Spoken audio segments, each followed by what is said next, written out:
राष्ट्रीय लोकदल के जो मौजूदा विधायक है उनके सामने भी इस बार टिकट का संकट कहीं हो सकता है। भाई आप दलित समाज का वोट लेने के लिए आप दलित समाज के व्यक्ति को मोहरा क्यों बना रहे हो? आप जो दलित वोट बैंक है आपको 27 में किसके साथ जाता दिख रहा है? आप चंद्रशेखर को कैसे देखते हैं दलित राजनीति में?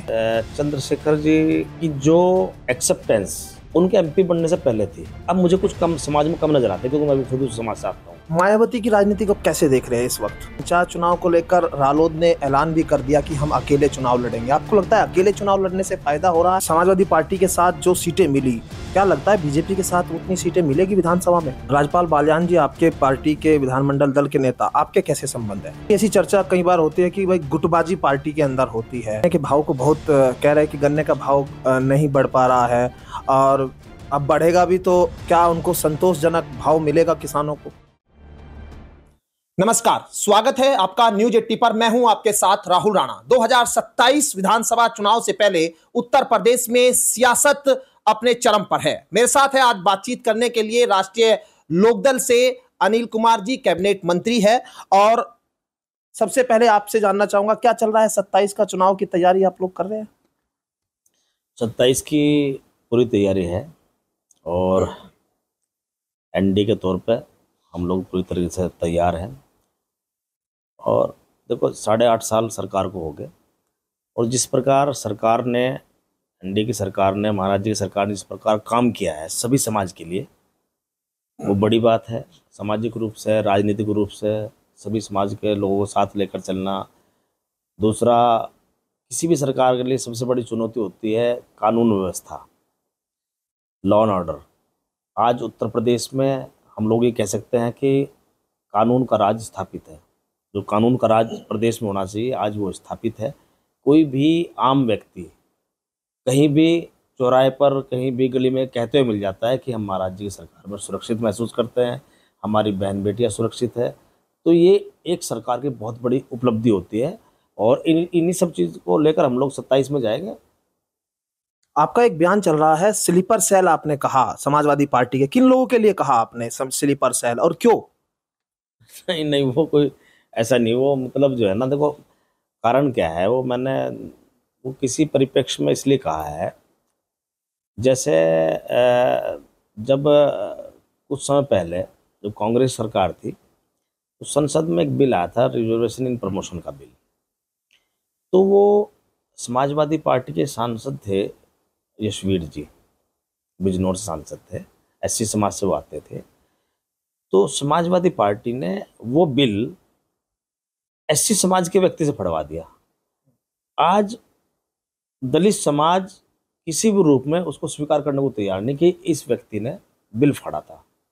अगर समाजवादी पार्टी उसका विरोध कर रही थी तो किसी और सांसद से फड़वा सकते थे, लेकिन उसने दलित समाज से ही उसे फड़वा और वो आदमी राजनीतिक रूप से आज हाशिए पे चला गया। उसे ना कोई सामाजिक रूप से कोई पूछ रहा, न समाज में उसकी कोई बात रही। सब लोग उसे जो है दूसरी नज़र से देखते हैं कि ये वो व्यक्ति है जो दलितों का विरोधी है। दलित को ही दलितों का विरोधी बना दिया। ऐसे ही उसमें हुआ जो आगरा वाला है, रामजीलाल सुमन जी, उनको भी इस तरह इस्तेमाल किया गया। अब सीनियर लीडर है, उनको इनके चक्कर में आना नहीं चाहिए था। मान लो जो है उन्होंने बयान दे दिया, क्या जरूरत पड़ रही है बयान देने की इस प्रकार का? किसी समाज के ऐतिहासिक मामलों पर नहीं मेरे हिसाब से कोई बयान देना चाहिए। तो वो बयान देने से वो भी टारगेट हुए, पूरी तरह टारगेट हुए और उनको मतलब जान माल का खतरा भी एक तरह से हो गया। टारगेट हुए ना, एक तरह मोहरा बना दिया ना उनको। भाई आप दलित समाज का वोट लेने के लिए आप दलित समाज के व्यक्ति को मोहरा क्यों बना रहे हो? आप जब आपकी सरकार रही है 2012 से लेकर 17 तक, तब आप काम करते ना और उन कामों को आज गिनवाते लोगों के बीच में कि हमारी सरकार रही, समाजवादी पार्टी की सरकार पूर्ण बहुमत की रही है 12 से 17 तक। हमने दलितों के लिए, पिछड़ों के लिए, पीडीए के लिए, जो पीडीए आज कहते हैं, इस पीडीए के लिए हमने ये काम किया। एक काम तो गिनवा दे, मैं कोई काम ही नहीं उन पे। उस समय तो उन्होंने पूरा काम खिलाफ किया, दलित और पिछड़ों के काम टोटल खिलाफ काम किया। सबसे ज़्यादा संविधान पे प्रहार इन लोगों ने किया, आरक्षण पर प्रहार इन पे गया। रिजर्वेशन प्रमोशन के बिल का उसका इतना इतना प्रभाव समाज में पड़ा कि जिस व्यक्ति का प्रमोशन एज एसडीएम हो गया था वो फिर वापस तहसीलदार बन गया था। ऐसी स्थिति है। और ये आज आज संविधान की और आरक्षण की बचाने की बात करते हैं, ऐसी स्थिति है। इसलिए मैंने कहा है। अब जो दलित वोट बैंक है आपको 27 में किसके साथ जाता दिख रहा है? आपको लगता है आपके काम से आपके साथ जाएगा, चंद्रशेखर के साथ जाएगा, या फिर बीएसपी के साथ जाएगा? नहीं, देखो दलित समाज में बहुत सारी कैटेगरी हैं, कोई ऐसा नहीं मान लो। और दलित समाज में एक बड़ा तबका है जिसको जाटव समाज कहते हैं, कुमार समाज भी कहते हैं। वो ज़्यादातर बहुजन समाज पार्टी का समर्थक रहा है, 100% समर्थक रहा है। बाकी और भी लोग हैं दलित समाज में जो दलित समाज की श्रेणी में आते हैं। ज़्यादातर लोग भाजपा के साथ हैं, कुछ लोग थोड़े बहुत समाजवादी पार्टी के साथ हैं, लेकिन ज़्यादातर वो दूसरा तबका जो भारतीय जनता पार्टी के साथ पहले से ही है। विशेष जो वोट बैंक माना जाता है बीएसपी का, वो चमार और जाटव माना जाता है। उसमें भी आज बंटवारा स्थिति है, वो आज बीजेपी के साथ भी है। कुछ नए लड़के शेखर के साथ भी चल रहे हैं, पुराने लोग बसपा के साथ हैं, क्योंकि वो कमिटेड वोट बैंक है। उसको मतलब इतनी आसानी से आप तोड़ नहीं सकते। मान लो कोई किसी पार्टी कमिटेड वोट बैंक, उसको आसानी से कैसे तोड़ दोगा? हाँ, उसको उसके लिए काम करके उनके बीच में जाकर उनको अपने विचार उनके बीच में रखकर आप अपनी तरफ कर सकते हो। तो हम लोग कोशिश कर रहे हैं। एनडीए की सरकार बहुत सारे काम दलितों के पक्ष में सब हो रहे हैं। आज सबसे बड़ी बात तो सुरक्षा की है। आज मान लो कहीं किसी का दलित उत्पीड़न की बात होती है, उसमें तत्काल कार्रवाई होती है, कड़ी कार्रवाई उसमें होती है। तो ये कोई छोटी बात है भाई? मान लो कहीं दलित समाज का उत्पीड़न हो रहा है, सरकार कार्रवाई न करे। और आज कार्रवाई तो होती है कम से कम। किसी के साथ हो, दलित हो, पिछड़ा हो, कोई अगड़ा हो, किसी के साथ कहीं कोई मान लो उत्पीड़न की बात आती है, सामने आती है, निश्चित रूप से सरकार उसमें कार्रवाई करती है नियम अनुसार। आप चंद्रशेखर को कैसे देखते हैं दलित राजनीति में? क्या लगता है कि दलित राजनीति में चंद्रशेखर वो मुकाम हासिल कर पाएंगे जो एक समय पर बीएसपी सुप्रीमो मायावती को मिला? और अब विधानसभा चुनाव है, क्योंकि जैसे आपने कहा बंटवारा भी हो रहा है। इतना आसान नहीं है, इतना आसान नहीं है। चंद्रशेखर जी की जो एक्सेप्टेंस उनके एमपी बनने से पहले थी, अब मुझे कुछ कम समाज में कम नजर आते हैं, क्योंकि मैं भी खुद उस समाज से आता हूँ। अब उनकी एक्सेप्टेंस कम नजर आती है मुझे। अब कुछ लोग तो हैं उनके साथ लगे हुए हैं, लेकिन एक्सेप्टेंस धीरे धीरे कम हो रही है समाज में। मतलब लोग उनको इतना पसंद नहीं कर पा रहे जितना आपको सांसद से पहले उनको कर रहे थे। सांसद से पहले एक्सेप्टेंस, सांसद से पहले उनसे ज़्यादा उम्मीदें थी लोग कि भाई कुछ करेंगे। लेकिन सांसद बनने के बाद, मैं नहीं कहता कि सांसद बनने के बाद कहीं वो नीति निर्धारक बन गया, ऐसा भी नहीं है। लेकिन जिस प्रकार उनको काम करना चाहिए, तो बहुत सारे उन पर आरोप लग रहे हैं आज की तारीख में। बहुत सारे आरोप पॉलिटिकल भी लग रहे हैं कि फला, बहुत सारे आरोप लग रहे हैं जो समाज उन बातों को समझ भी रहा। मायावती की राजनीति को आप कैसे देख रहे हैं इस वक्त, क्योंकि बीएसपी अब 0 पर है? मुझे तो कुछ लगता नहीं। देखो सीधा सीधा चुनाव जो है यहाँ समाजवादी पार्टी के साथ है। पूरे प्रदेश में 2 ध्रुवीय चुनाव है। एक तरफ एनडीए है, एक तरफ समाजवादी पार्टी और कांग्रेस का गठबंधन है। और बीएसपी मुझे कहीं लाइट फाइट में अभी नजर आ रही है, ना वो कोई जमीन पर काम कर रही है। उनको तमाम जो हमारे अपने समाज का वोट है वो भी आज जो है ना, वो मान लो जहाँ उनके अपने लोग हैं, जो मजबूत लोग हैं उनके साथ में जुड़ के वो एनडीए के साथ काम कर रहा है। पंचायत चुनाव भी है। पंचायत चुनाव को लेकर रालोद ने ऐलान भी कर दिया कि हम अकेले चुनाव लड़ेंगे। आपको लगता है अकेले चुनाव लड़ने से फायदा हो रहा है, या एनडीए में कहीं आपको लगता है कि एनडीए में ही अलग अलग जब आप चुनाव लड़ेंगे उसका नुकसान होगा कुछ? नहीं, देखो बात सुनो, ये जो चुनाव है पंचायत चुनाव, ये इसमें कोई सिंबल तो दिया नहीं जाता। इसमें समर्थित उम्मीदवार के रूप में समर्थन किया जाता है कि भाई हम पार्टी की तरफ से आपको समर्थित उम्मीदवार बना रहे हैं, सिंबल इसमें दिया जाता। इसमें अभी तो मान लो पार्टी ने कहा कि अलग लड़ेंगे चुनाव, अलग हम अपने अलग तैयारी कर रहे हैं। भारतीय जनता पार्टी अपने अलग तैयारी कर रही है। बीजेपी ने कोई हमसे चुनाव में पूछा थोड़ा ही है भाई, कोई बात थोड़ा हुई है। हम अपने संगठन को मजबूत कर रहे हैं पंचायत के चुनाव के हिसाब से, वे अपने संगठन को मजबूत करेंगे। जब चुनाव नजदीक आएगा, कोई यदि सम्मानजनक स्थिति में कोई बैठने की बात होगी तो बैठकर बात करेंगे, चुनाव लड़ेंगे इकट्ठे। और यदि नहीं होगी तो अलग अलग लड़ देंगे। उसमें क्या है, हमें अपने कार्यकर्ताओं का सम्मान रखना भी रखना है। आपकी विधानसभा और लोकसभा में तो गठबंधन है ही। सीटों पर बात अगर आती है क्योंकि समाजवादी पार्टी के साथ जो सीटें मिली, क्या लगता है बीजेपी के साथ उतनी सीटें मिलेगी विधानसभा में? नहीं, निश्चित रूप से देखो मिलेंगे, ऐसा नहीं है, क्यों नहीं मिलेंगे, बिल्कुल मिलेंगे। और देखो ये निर्णय चौथ साहब का है, गठबंधन चौथ साहब ने किया है, जो भी बातें हुई होंगी उन्हीं की हुई हैं। ना हमें पूछने का कोई अधिकार है, ना हमें पूछनी चाहिए। पार्टी चौथ साहब को चलानी है और मुझे उम्मीद है कि निश्चित रूप से सही निर्णय होंगे सही समय पर। अब मंत्रिमंडल होने जा रहा है, राष्ट्रीय लोकदल की क्या भूमिका रहेगी? नहीं, कहाँ होने जा रहा, कहाँ होने जा रहा मंत्रिमंडल? मंत्रिमंडल का विस्तार होगा ना अभी? अभी तो कोई चर्चा नहीं ना, अभी कोई चर्चा है नहीं। नवरात्र में बता रहे जब होगा तब देखी जाएगी।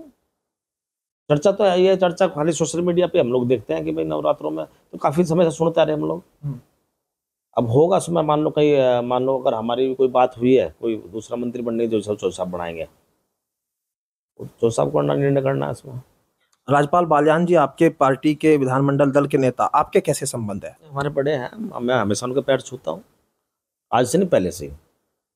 मतलब तब मैं मिनिस्टर नहीं था, तब भी मैं उनका सम्मान हमेशा जो है उनके चरण छू करता था, आज भी वही उसी प्रकार सम्मान करता हूँ, हमेशा वो पूरा सम्मान करते हैं। कोई ऐसा नहीं है, कोई ऐसी बात नहीं है। क्योंकि ऐसी चर्चा कई बार होती है कि भाई गुटबाजी पार्टी के अंदर होती है और अलग गुट, बालियान साहब का अलग गुट हो गया, मंत्री जी का अलग गुट हो गया। नहीं, कहाँ, एक ही पार्टी के दोनों लोग हैं। मैं छोटा सिपाही हूँ, बड़े सिपाही हैं, हम बहुत कुछ उनसे सीखते भी हैं। तो ऐसा नहीं है, ये सब भ्रामक बातें हैं। सब अब अपना काम कर रहे हैं, मैं अपना काम कर रहा हूँ, मैं अपनी जिम्मेदारी निभा रहा हूँ। मैं सरकार में भी मिनिस्टर में, उसकी भी जिम्मेदारी निभा रहा हूँ। पार्टी संगठन जहाँ मुझे भेज देते हैं चौथ साहब, मैं वो भी काम करता हूँ।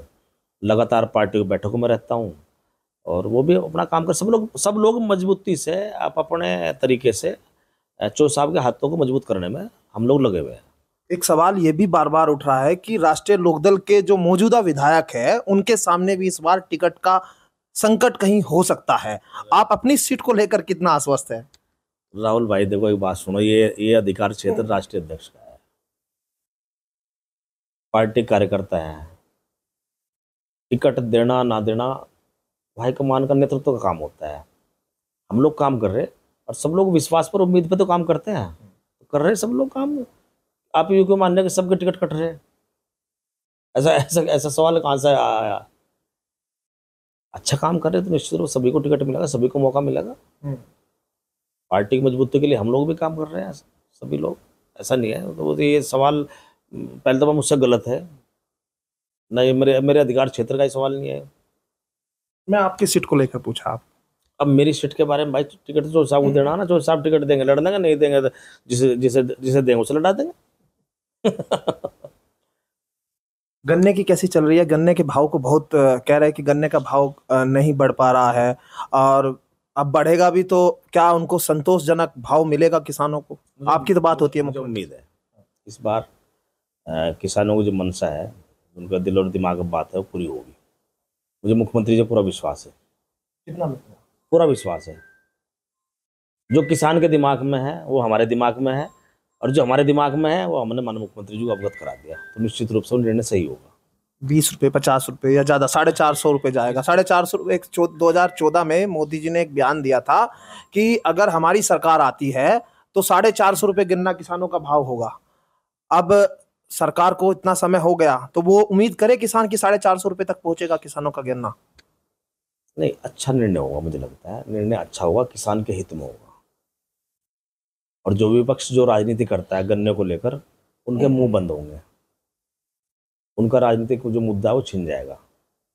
पंकज, ऐसा निर्णय होगा। पंकज मलिक कह रहे थे कि हम जो है, हमने विधानसभा में मुद्दा उठाया और सरकार को बढ़ाना पड़ेगा, और मैं लिख के दे रहा हूं। वो हमारे इंटरव्यू में इस तरह से जोर दे के भी बोला। 10 से 15 हजार करोड़ रुपए बकाए थे 2017 में सरकार गई इनकी। आज 60%, 98% पेमेंट हो गया किसानों का, 98% पेमेंट हो गया। कुछ बजाज की मिलें हैं जो इनके द्वारा समाजवादी पार्टी के लोगों के सरकार में लगी थी, इन्हीं के मित्रों ने लगाई थी, बजाज वालों ने, वही थोड़ा परेशान कर रहे हैं, लेकिन उनके भी कान अंठे जा रहे, वही पेमेंट अब कर रही हैं। तो पेमेंट भी समय पर होगा और मुझे उम्मीद है कि रेट भी सही बढ़ेगा। और फिर क्या करेंगे सब पागल लोग, फिर राजनीति खत्म हो जाएगी इनकी। कुछ और मुद्दा रहने का नहीं पश्चिम में, गन्ने के अलावा कोई और बात है नहीं इन पे। उसे हम खत्म करेंगे, महाराज्यों से खत्म कर देंगे, मुझे पूरी उम्मीद है। तालमेल मतलब ठीक बनेगा आप लोगों का एनडीए के साथ? नहीं, एनडीए के साथ है, एनडीए के साथ रहेंगे। 2027 एनडीए के साथ ही लड़ा जाएगा। कौन इस बात को कौन सवाल खड़ा कर रहा है? तो अनिल कुमार जी कह रहे हैं कि 2027 विधानसभा चुनाव को लेकर उनकी पूरी तैयारी है और कई मुद्दों पर उन्होंने सीधे तौर पर, क्योंकि दलित राजनीति पर भी सवाल उठ रहे हैं और चंद्रशेखर क्या जनता के बीच वो अपनी काबिलियत दिखा पा रहे हैं, वो तो 27 का चुनाव बताएगा। लेकिन गन्ना पश्चिम उत्तर प्रदेश के लिए एक महत्वपूर्ण मुद्दा चुनाव में होता है। अब कितना भाव बढ़ेगा ये भी अपने आप में सवाल, लेकिन 27 तक ये सवाल उठेंगे और सरकार के तमाम सहयोगियों से और सरकार से पूछे जाएंगे। मेरे सहयोगी गौरव राठी के साथ मैं राहुल राणा, न्यूज 18 मुजफ्फरनगर। तो ये थी आज की 15 फटाफट खबरें। अगर आपको वीडियो पसंद आया तो वीडियो को लाइक, शेयर व कमेंट जरूर करें। धन्यवाद।